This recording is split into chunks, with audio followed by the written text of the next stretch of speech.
नमस्कार साथियों, स्वागत अभिनंदन आप सभी का आज के इस वीडियो में।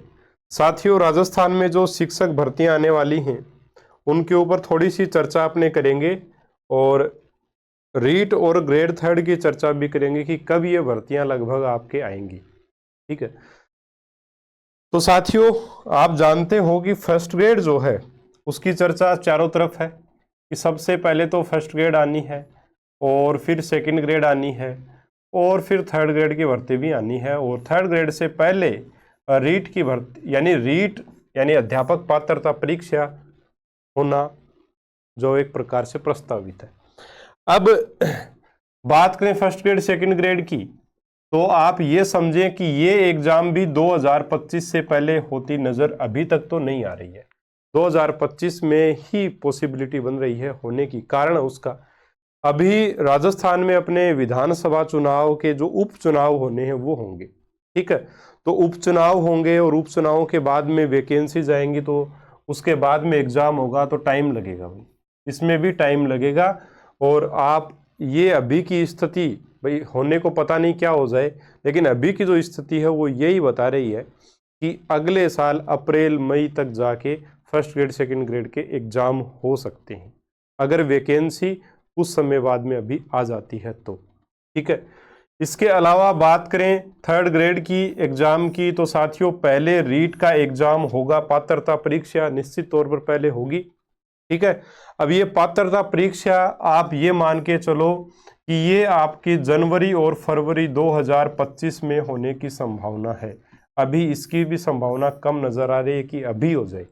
अभी अगस्त चल रहा है, ठीक है, अभी कोई उद नजर नहीं आ रही अपने को। तो फरवरी 25 में इस एग्जाम की पॉसिबिलिटी है। उसके बाद में इसका रिजल्ट आना है, अप्रैल तक आ सकता है। और फिर जल्दी करके वैकेंसी निकालें तो मई तक वैकेंसी, अप्रैल मई में वैकेंसी ग्रेड थर्ड की निकलेगी और फिर आगे जो है वो टाइम लगेगा एग्जाम होने में। ठीक है, वैकेंसी आने के बाद 2-2.5-3 महीने तो कम से कम लगेंगे ही। तो अपने एक प्रकार से देखें तो जो दिखाई दे रहा है उस हिसाब से मैं आपको बता रहा हूँ, बाकी होने को कुछ भी हो जाए कि इसका जो एग्ज़ाम है वो अगले साल अगस्त सितंबर तक आपको नज़र आएगा। ठीक है, थर्ड ग्रेड भर्ती का एग्ज़ाम। तो स्थिति आपके सामने स्पष्ट है, लगभग यही होना है। होने को कुछ भी हो सकता है, लेकिन पॉसिबिलिटी तो यही बन रही है कि भाई टाइम इसमें लगेगा साथियों, निश्चित तौर पे हमें दिखाई दे रहा है। अब अपने थोड़ी सी चर्चा करेंगे ग्रेड थर्ड की। अगर अपने तैयारी कर रहे हैं तो किस हिसाब से तैयारी आप कर सकते हो। सबसे पहली बात तो पात्रता परीक्षा एक बार अगर आपने क्वालिफाई कर ली है तो दोबारा से रीट का एग्ज़ाम आपको देने की आवश्यकता नहीं है, क्योंकि रीट की जो एक प्रकार से पात्रता है, जो उसका सर्टिफिकेट है, उसकी वैलिडिटी आजीवन कर दिया गया है, यानी कि हमेशा के लिए अब आपको रीट दोबारा देने की आवश्यकता नहीं है। ठीक है, लेकिन इसके साथ मैं आपको ये ज़रूर कहना चाहूँगा कि आप अगर ये एग्ज़ाम दे भी लेते हो तो कोई दिक्कत नहीं, आपकी प्रैक्टिस हो जाएगी। जो मेन एग्ज़ाम है उससे पहले आपकी प्रैक्टिस ये एग्ज़ाम करवा देगा, तो इस एग्ज़ाम को आपको ज़रूर देना है। दूसरी बात, इस एग्ज़ाम का जो सिलेबस है, पाठ्यक्रम है, वो जो ग्रेड थर्ड का एग्ज़ाम होगा आगे उसके पाठ्यक्रम के जैसा ही है। ठीक है ना, जैसे यहाँ पर भी साइको आती है, ठीक है, यहाँ पर भी साइको आती है, साइंस आती है और मैथ्स आती है। ठीक है, मैथ्स वालों के लिए, और साथ में टीचिंग मेथड्स आते हैं। ठीक है ना, ये चीज़ें कहाँ मिलेंगी आपको, मेंस आपका जो होगा यानी ग्रेड थर्ड का जो एग्जाम होगा कर्मचारी चयन बोर्ड के द्वारा, उसमें भी ये चीज़ें आपको मिलेंगी। ठीक है ना, इसके साथ में आपको रीट में क्या पढ़ना पड़ता है, पहली भाषा हिंदी आप ले सकते हो या आपकी इच्छा जो भी ले सकते हो, और एक और भाषा आप इंग्लिश ले सकते हो या तो संस्कृत ले सकते हो। ठीक है, तो ये आपकी अलग चीज़ें हो गई, है ना। और मेंस जो एग्जाम होगा ये तो रीट हो गई। रीट के बाद में जो ग्रेड थर्ड का एग्जाम होगा उसमें साथ में जीके और ऐड कर दिया जाएगा राजस्थान का। ठीक है, तो ये आपका पाठ्यक्रम बनता है। तो अगर आप रीट एग्जाम दोगे तो इन टॉपिक्स की तैयारी का टेस्ट एक प्रकार से आपका हो जाएगा। ठीक है ना, प्रैक्टिस का टेस्ट हो जाएगा। तो ये एग्जाम आपको देना आवश्यक है, निश्चित तौर पे इस एग्जाम को आपको देना है। तैयारी किस एग्जाम की करनी है, इसकी तैयारी मेन एग्जाम की ही साथियों करनी है आपको। तैयारी मेन एग्जाम के हिसाब से करें, ये एग्जाम भी आप दे लें, कोई दिक्कत नहीं है, ठीक है ना। तो तैयारी मेन एग्जाम के हिसाब से करनी है। अब आप पूछोगे सर जीके कौन सा पढ़ें, तो जीके की बात ऐसी है कि न्यू जीके ही आप पढ़ें, नया वाला ही आप पढ़ लें। वैसे तो नया पुराना कुछ है ही नहीं, जो चीजें हैं वो तो वो की वही हैं। हाँ, जियोग्राफी में बदलाव हुए हैं तो वो आपको जरूर उसमें नक्शे, अगर जीके आपको, मैं फिर बोल रहा हूँ, जीके अगर पढ़ना शुरू करना है तो नक्शा आपको भरना आना चाहिए, नक्शा आपके पास होना चाहिए राजस्थान का जो नया वाला है। अगर वो होगा, भरना आएगा, तो आधा काम तो आपका वैसे ही हो जाएगा जियोग्राफी में, ठीक है। तो जीके आपको नए ही तैयार करना है और ये टॉपिक्स आपके रीट की तैयारी के साथ तैयार हो जाएंगे। अब अपने बात करते हैं साइंस और मैथमेटिक्स की कि इनको कैसे तैयार करें। तो साइंस के लिए सबसे बढ़िया जो सिस्टम है, साइंस में 3 भाग आते हैं। एक तो आता है बायो, एक आता है आपका फिजिक्स, और एक आपके आती है केमिस्ट्री, ठीक है। ये 3 भाग आपके आते हैं साइंस में, ठीक है ना। अब साइंस के इन तीनों भागों में सबसे बड़ा जो भाग होता है वो होता है बायोलॉजी का, और इसमें 7-8 टॉपिक है अपने। इसको आपको कक्षा 6 से लेके 12 तक की एनसीईआरटी की बुक से करना है, ठीक है। हमने भी जो कोर्स आपको दे रखा है, एप्लीकेशन का नाम आप सभी को पता होगा, चेंज हो चुका है, Akash Kateva online classes, play store पे अवेलेबल है, लिंक डिस्क्रिप्शन बॉक्स में, कोर्स भी वहाँ अवेलेबल हैं, आप जाकर देख सकते हो। अभी ऑफर भी 15 अगस्त के अवसर पर अवेलेबल हैं, आप ले सकते हो कोर्स। उसमें कक्षा 6 से 12 तक बायोलॉजी जो वो पढ़ाई गई है, कक्षा 6 से 12 तक की बायोलॉजी का पूरा निचोड़ बायोलॉजी में पढ़ा दिया गया है, ठीक है। बहुत ज़्यादा वीडियोज़ नहीं है, कम वीडियोज़ हैं, बहुत अच्छे से पढ़ाया गया है, उससे बाहर नहीं आएगा, निश्चित है। इससे बाहर आपको कुछ नहीं पढ़ना। अगर आप खुद से पढ़ रहे हैं एनसीईआरटी तो कोई दिक्कत नहीं, 6 से 12 एनसीईआरटी पढ़ लीजिए बायोलॉजी में। इसके बाद में बात करें फिजिक्स की, तो कक्षा 6 से 10 की फिजिक्स पढ़ लीजिए, 12 तक की नहीं पढ़नी। ऐसे ही केमिस्ट्री भी कक्षा 6 से 10 तक की पढ़ लीजिए, 12 तक की नहीं पढ़नी। अब आप पूछोगे सर राजस्थान बोर्ड की पुरानी वाली बुक अगर मेरे पास है तो वो काम चल जाएंगी, अच्छी बात है। एनसीईआरटी जरूर पढ़नी है, चाहे उनको भी साथ साथ आप पढ़ लो, अच्छी बात है, क्योंकि एनसीईआरटी से डायरेक्ट खुद की अपने समझ में नहीं आता है तो उन बुक्स की अपने सहायता ले सकते हैं। अगर वो नहीं है तो इन्हीं पर आधारित अपना पूरा का पूरा जो कोर्स है वो अवेलेबल है साथियों। साइंस और मैथ दोनों का, साइंस और मैथ का अलग अलग भी है, पूरा एनसीईआरटी पर बेस्ड है, आप ले सकते हो, कोर्स अवेलेबल है, बहुत अच्छा मैटर है और उससे बाहर नहीं आएगा कुछ भी। आप ये मान के चलिए 90% कंटेंट वहीं से मिलेगा, क्योंकि मैटर्स वही है। और पूरा का पूरा जो कोर्स है वो लगभग 60 वीडियो, उसमें 60-65 वीडियो साइंस वाले में, 60-65-75 के आसपास टीचिंग मेथड को मिला के, तो कुछ ज़्यादा मैटर है नहीं, चीज़ें सटीक हैं, टू द पॉइंट पढ़ाया गया है, आप ले सकते हैं, पढ़ सकते हैं, लिंक डिस्क्रिप्शन बॉक्स में मिल जाएगा। ये तो है आपका साइंस तैयार करने का तरीका। दूसरा मैथमेटिक्स, मैथमेटिक्स के लिए किसी भी, अगर आपकी मैथमेटिक्स अच्छी है तब तो कोई कोर्स लेने की आवश्यकता नहीं है। अगर मैथमेटिक्स अच्छी नहीं है तो मेरे जैसे किसी भी शिक्षक का कोर्स ले सकते हो, मेरा समझ में नहीं आ रहा किसी और का ले सकते हो, कोई भी एक कोर्स ले लो। लेने के बाद में साथ में एक प्रैक्टिस की बुक, अभ्यास पुस्तिका जरूर रखें, है ना। अभ्यास बहुत ज़रूरी है मैथमेटिक्स में। वो कोर्स का वीडियो देखें, पूरा वीडियो देखने के बाद में, पूरा टॉपिक करने के बाद में, जो भी आपके पास गाइड है उस गाइड से अभ्यास करें, कोई भी गाइड हो चाहिए, ठीक है। प्रीवियस ईयर प्रश्नों का अभ्यास जरूर से जरूर करें। और मैं साइंस में भी यही कहना चाहूँगा कि अभ्यास प्रीवियस ईयर क्वेश्चनों का अगर आपको करना है तो, अगर आपको क्वेश्चन करने हैं ना तो प्रीवियस ईयर क्वेश्चन ही करो।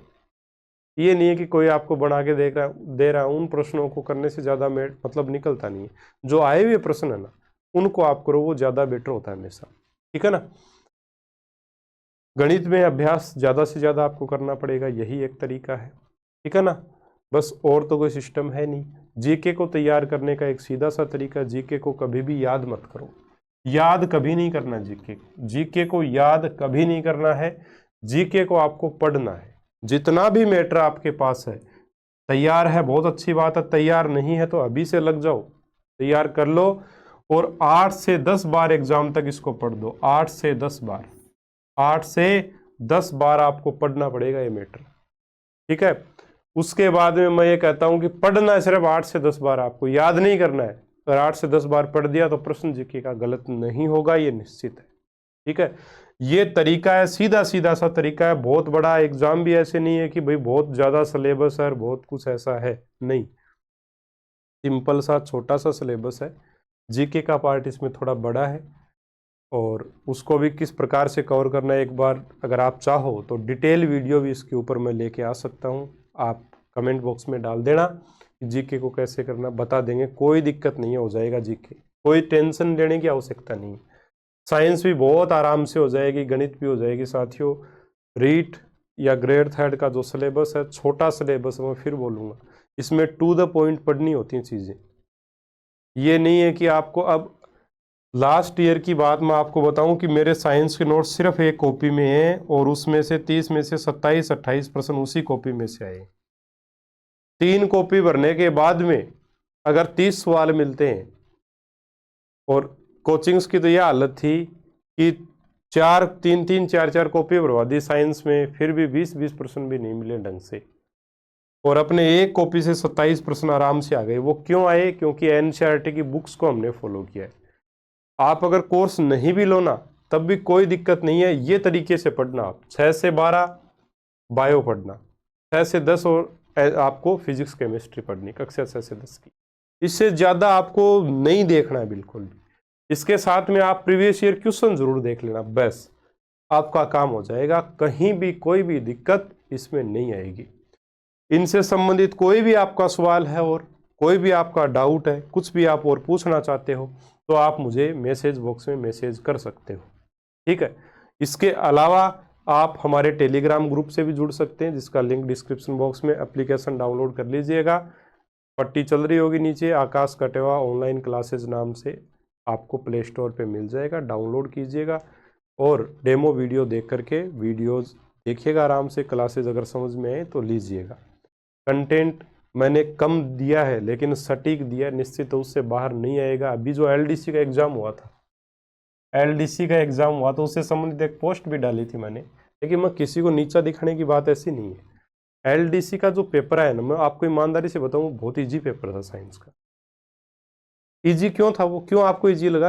वो इसलिए इजी लगा क्योंकि वो सारा का सारा पेपर जो है एनसीईआरटी से आया। जो रीट और एलडीसी में जो कॉमन पॉइंट्स थे ना, जो कॉमन आपके टॉपिक्स थे, वो टॉपिक हमारे नोट्स की, पिछले साल के नोट्स के, या फ्री में जो मैंने पढ़ाया था यूट्यूब पर 2019 में, वो भी आप मिला के देख लेना, उसमें से भी प्रश्न आए हैं। वो सारे के सारे प्रश्न वहीं से आए।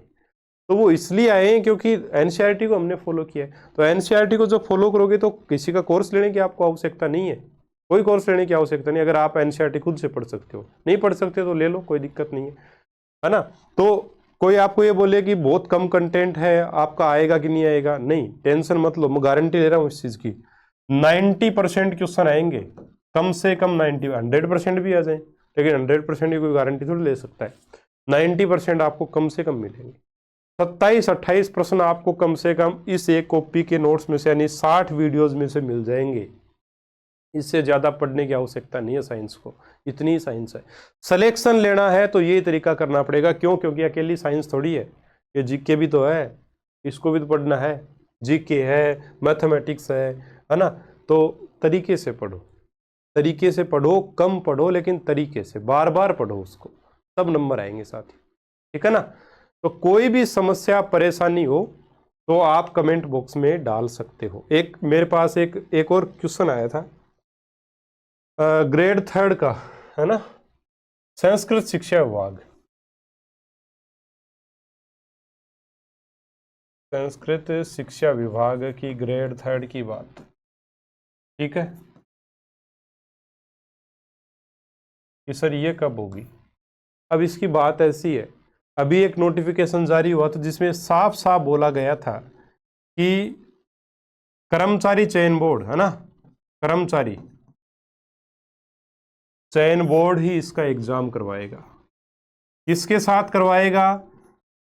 जो अपने सामान्य ग्रेड 3 के जो पोस्ट आएंगे ना, लेवल 1 और लेवल 2, L1 L2 की जो सामान्य भर्ती आएगी ना, सामान्य शिक्षा में, संस्कृत शिक्षा में नहीं, सामान्य जो विद्यालय अपने, उनमें जो भर्ती आएगी, उसी के साथ में एक ही दिन पेपर होगा, वही पेपर होगा, एक ही पेपर होगा इन दोनों के लिए। हाँ, उसमें से फिर संस्कृत शिक्षा विभाग अपनी मेरिट अलग बना देगा और कर्मचारी चयन बोर्ड जो है वो एक प्रकार से संस्कृत शिक्षा के लिए अलग से बना देगा मेरिट और सामान्य शिक्षा विभाग के लिए अलग से मेरिट बना देगा।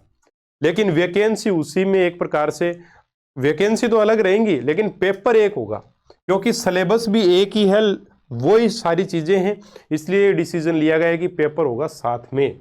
तो साथ में होगा तो संस्कृत शिक्षा विभाग की वैकेंसी है वो भी अब आगे ही जाएगी। भाई सीधी सी बात है, ठीक है। अब बात आप पूछोगे अगर कोर्स की, तो कोर्स वैसे तो अवेलेबल है, चीजें सारी वही हैं, लेकिन जब वैकेंसी आती है तो कुछ समय के बाद में मैं नया कोर्स भी स्टार्ट करने की सोच रहा हूँ ग्रेड 3 के लिए, क्योंकि उसमें लगेगा टाइम। और ये अगर कोर्स आप लोगे जो अभी चल रहा है उसमें भी कोई दिक्कत नहीं है, वो की वो चीजें पढ़ाई जाएंगी, भाई मैटर तो वही रहेगा, बस दोबारा आप बोर्ड पे लेके आके दोबारा उनको पढ़ा देंगे, ऐसी तो चीज है ना। उसमें नए कोर्स में ये होता है कि भाई हर दिन एक वीडियो आता है तो आपके रेगुलरिटी बनी रहती है, और इसमें पूरे रिकॉर्डेड अवेलेबल है आपके, आप ये भी देख सकते हो। ऐसा नहीं है कि ये कोर्स खराब है, नहीं, जो अभी चल रहा है वो भी सही है, ठीक है। तो कोर्स में फुल डिटेल से आपको पूरा पढ़ाया जाएगा, कोई भी दिक्कत आएगी नहीं आपको, ठीक है ना। तो उम्मीद है बहुत अच्छे से सारी बातें आपको समझ में आ गई होंगी। ये वीडियो इसलिए भी लेके आना ज़रूरी था क्योंकि कल शाम को मेरे पास एक कॉल आया था, जिसमें कॉल उठाने के बाद वो लड़की जो है वो रो रही थी कि भाई सर मैं तब से तैयारी कर रही हूँ लेकिन मेरा सिलेक्शन जो हो नहीं पा रहा है। तो अब ये मैं वैसे नहीं बोल रहे, सच में हुआ ऐसा। अब नंबर तो उनके आपको बता नहीं सकते, नाम भी नहीं बता सकते, नाम तो मैंने उनका नाम मैंने उनको पूछा भी नहीं। अगर वो ये वीडियो देख रही हैं तो कमेंट करके ही बता सकती हैं कि ये बात सही है। तो मेरे को ये तब लगा कि भाई एक बार ज़रूर बच्चों से संपर्क करना चाहिए। और भी आपकी कोई समस्या है तो आप बता देना कमेंट बॉक्स में, अपने उसके ऊपर डिस्कस कर लेंगे, कोई दिक्कत नहीं है, ठीक है ना। आराम से मस्त रहिए और पढ़ते रहिए साथियों, पढ़ना ही सॉल्यूशन है, रोने से कुछ नहीं होगा, ये निश्चित बात है, ठीक है ना। पढ़ना ही सॉल्यूशन है। पढ़ना कैसे है कि सबसे पहले जो मैं आपको पढ़ा रहा हूँ वो आप पढ़ो, वीडियो देखो, आराम से समझो चीज़ों को और पढ़ो। वीडियो नहीं देख रहे, कोई कोर्स नहीं ले रखा है, किसी और का ले रखा है, वो वीडियो देखो। कोर्स नहीं है तो अपना मैटर खुद बनाओ, आप नोट्स बनाओ, उनको पढ़ो, ठीक है। अच्छे से पढ़ लिया, फिर उनको करना आपको समझना उनको, ठीक है, उनको समझो आप अच्छे से। समझने के बाद में आप जो है अभ्यास करो दोबारा से। अभ्यास के लिए प्रीवियस ईयर क्वेश्चन सबसे बेस्ट है ना। समझने के बाद सब वैसे तो तरीका ये होना चाहिए आपको, सबसे पहले तो आपको पढ़ना है, ठीक है।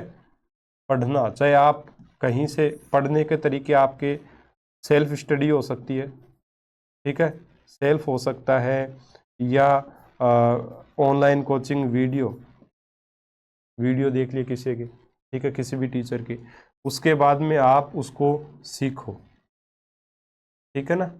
पढ़ लिया उसको सीखो, समझो उसको, उन चीज़ों को समझो आप। एक प्रकार से अपने बोले कुछ चीज़ें याद करनी पड़ती हैं तो उनको लर्न कर लो, याद कर लो, ठीक है। और उसके बाद में रिवीजन करो। सबसे बड़ी चीज़ है रिवीजन, भगवान का रूप है रिवीजन, जो रिवीजन नहीं करेगा उसका कुछ नहीं होगा। बहुत से विद्वान साथी बैठे हैं, आज तक सिलेक्शन नहीं हुआ क्योंकि वो रिवीजन नहीं कर पाते हैं, रिवीजन नहीं कर पाते हैं, एंड टाइम पर रह जाते हैं, ठीक है। रिवीजन करो और उसके बाद में प्रीवियस ईयर क्वेश्चन, ये जो काम है ये 8 से 10 बार होना चाहिए, इतना टाइम पड़ा है अभी, 8 से 10 बार होना चाहिए। सिलेक्शन को कोई रोक ही नहीं सकता। तो 4 वैकेंसी हैं, आपका नंबर पक्का आएगा उसमें अगर ये काम करोगे आप, लेकिन करना पड़ेगा ये। अब वही बात है, रील्स देखते रहते हो, सर आप तो ऐसे पढ़ा रहे हो, आप पहले ये पढ़ाते थे, आप अब वो कर रहे हो, ये चीज़ों से तो बाहर आ जाओगे तब तो फायदा। और इन्हीं चीज़ों में उलझे रहोगे तो कोई फर्क नहीं पड़ता किसी को, दुनिया ऐसे ही चलती रहेगी। एक आदमी के रहने से नहीं रहने से कोई फर्क नहीं पड़ता, है ना। एक आदमी की नौकरी लगने से नहीं लगने से क्या फर्क पड़ता, फर्क पड़ेगा केवल उसी को, बाकी किसी को नहीं पड़ेगा फर्क, है ना। सीधी सी बात है। तो तरीका यही है, ऐसे पढ़ोगे तब तो है मजे की बात, नहीं तो फिर टाइम पास तो कैसे भी करते रहो, ठीक है ना। सीधी सटीक बातें आपको बता दी हैं। कोई भी अब समस्या है तो आप बोल सकते हो, और कमेंट बॉक्स में डाल सकते हो, उनके ऊपर भी अपने नेक्स्ट वीडियो में चर्चा कर लेंगे। नमस्कार, जय हिंद, जय भारत, और एक बार आपको फिर से स्वतंत्रता दिवस की ढेर सारी शुभकामनाएं। नमस्कार।